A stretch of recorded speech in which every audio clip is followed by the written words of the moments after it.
Mesdames, Messieurs les gouverneurs des banques centrales africaines, membres du bureau de l'APCA, Monsieur le secrétaire permanent, distingués invités en vos rangs et qualités, Mesdames et Messieurs, c'est avec un réel plaisir que je préside ce jour la première réunion ordinaire du bureau de l'Association des banques centrales africaines de l'année 2016. Je saisis naturellement cette occasion pour remercier au nom de mes collègues membres du bureau et à mon nom propre, mon frère et ami le gouverneur Tchemoko Kone, qui a bien voulu que ces assises se tiennent ici au siège de la BCEAO à Dakar, ainsi que pour l'ensemble des facilités qui ont été mises à notre disposition afin d'assurer notre séjour agréable et un franc succès pour nos travaux.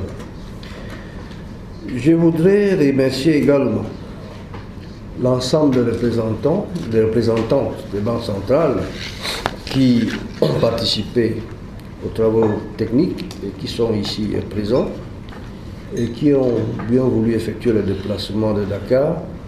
en dépit d'une modification de l'agenda initial. Je ne peux m'empêcher naturellement de saluer de manière très spéciale la présence du commissaire, M. Marupin, dont la participation active à nos réunions témoigne de l'étroite collaboration entre notre association avec la Commission de l'Union africaine dans la réalisation de l'agenda pour préparer l'avènement d'une monnaie unique en Afrique, telle que fixée par nos chefs d'État et de gouvernement. Je voudrais enfin, avant de poursuivre mon propos, me féliciter de la forte présence féminine à ces travaux, ce qui augure des échanges beaucoup plus fructueux.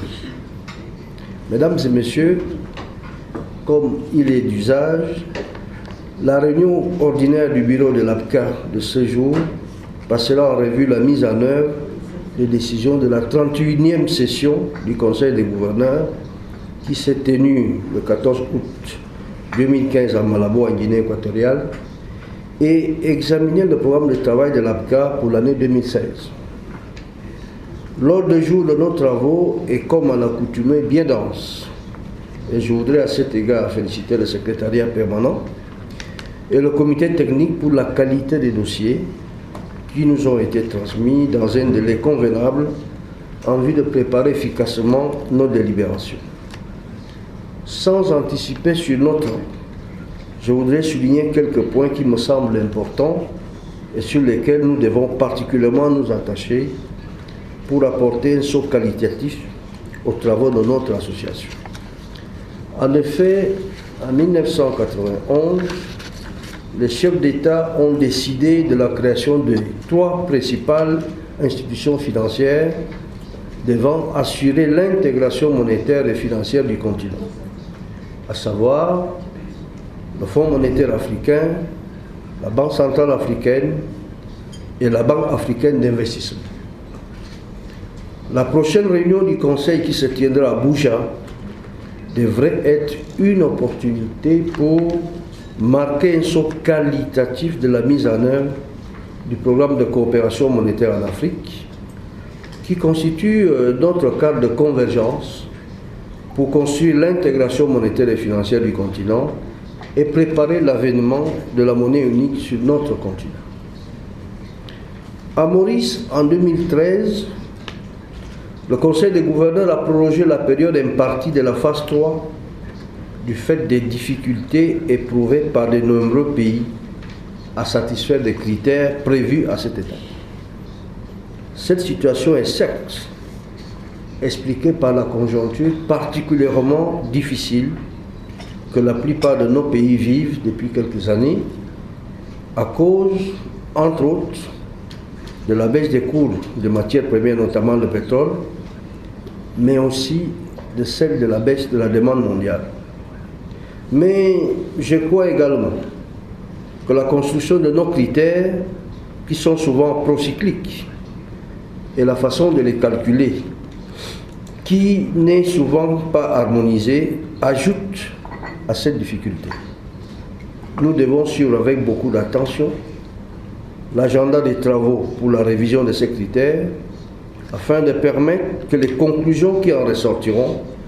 nous soient présentées lors du prochain Conseil des gouverneurs à Abuja. Toujours dans la perspective du renforcement de l'intégration financière